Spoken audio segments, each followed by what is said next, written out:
So, you want to move to Flagler Beach, Florida, but you want to make sure you know everything there is to know about it, the pros and the cons, the good and the bad, before you make the move to Flagler Beach, Florida?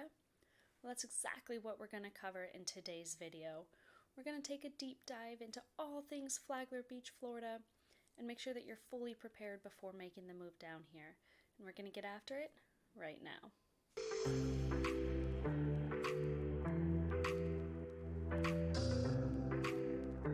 Today we're talking about Flagler Beach, Florida, which is a small beachside community in Flagler County.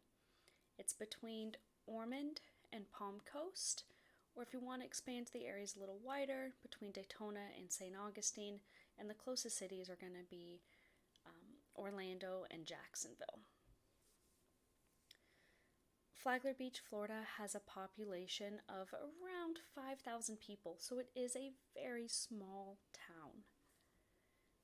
It's ideal for those seeking relaxation, recreation, food, and of course the beauty of the wonderful nature that we have here in Northeast Florida. However, it's not all rainbows and unicorns. The first con that I want to go over today is hurricanes. Flagler Beach, Florida is on a hurricane path. We do get them here. However, we don't get them as often as you see in South and the West Coast of Florida. And the city of Flagler Beach and the county of Flagler County do a great job in helping residents prepare for hurricanes as well as just any large storm coming in. One of the pros of living in Flagler Beach, Florida, is that there is no state income tax. This can help your monthly budget go a little farther, especially if you're thinking about retiring here and making that move onto a smaller fixed income. One of the cons of living in Flagler Beach is the cost of living is 9.4% higher in Flagler Beach, according to Best Places, than it is on the national average. One of the pros to living in Flagler Beach, Florida, is that it is a vacation destination. People from all over the country and Canada, we get a lot from Canada, love vacationing here. They either have second homes and they're snowbirds and they come down here every winter, or they're renting in an Airbnb or a VRBO and just enjoying that time that summer with their families and friends. One of the nice things about living in a vacation destination is we're not limited. We don't have to limit our time here to a few months, a week, or a weekend. We get to live here full time and take advantage of everything that this beautiful spot has to offer. One of the cons of living in Flagler Beach, Florida, is how small it is. There's not a lot of industry here. There's not a lot of jobs directly within Flagler Beach. And if that's something you're looking for, Flagler Beach probably isn't going to be the best fit for you. However, one of the pros of living in Flagler Beach is that it's a small town and it has such a strong community feel. On social media, you'll see a lot of hashtags for Flagler Beach Strong and things like that. The community really comes together, especially in times like hurricanes and storms. But really just supporting community members here is huge, and that's definitely one of the benefits of small town life here in Flagler Beach, Florida. Another con for Flagler Beach, Florida is that there is no broadcast news focused on Flagler Beach. We do have print media and we do have online media that do cover the area as their main focus, so we do have a good source of news. However, if you like turning on your morning news in the morning, you're going to be watching it out of either Orlando or Jacksonville, and they're not really going to focus or talk about Flagler Beach all that often.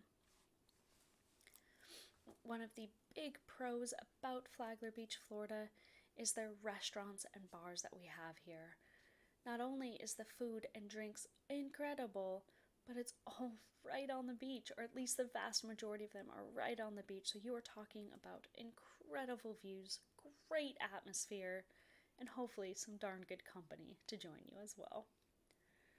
One of the cons of Flagler Beach, Florida, is the critters and bugs.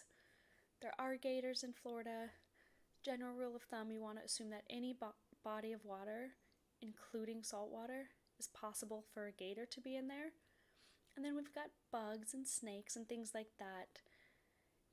Really, you learn a few prevention methods and you're good to go. It doesn't bug us, see what I did there, that often.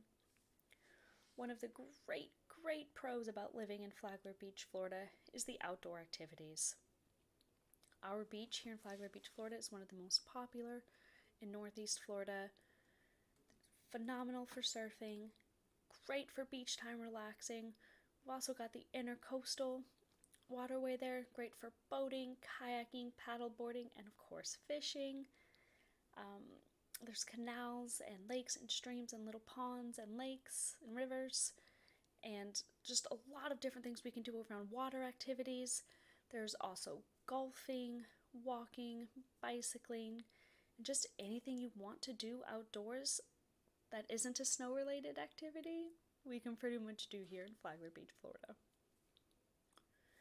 One of the cons to living in Flagler Beach, Florida is that it does get a little hot and humid here, especially in the July and August months.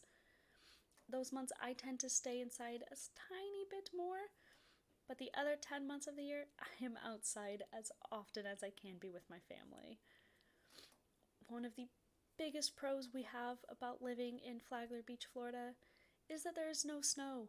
Our version of snow is the sand that you find at the beach, and instead of shoveling snow every January and February, you can be building sandcastles at the beach because it is warm enough, it is enjoyable enough to be on the beach in February, dusting sand off of you instead of dusting snowflakes.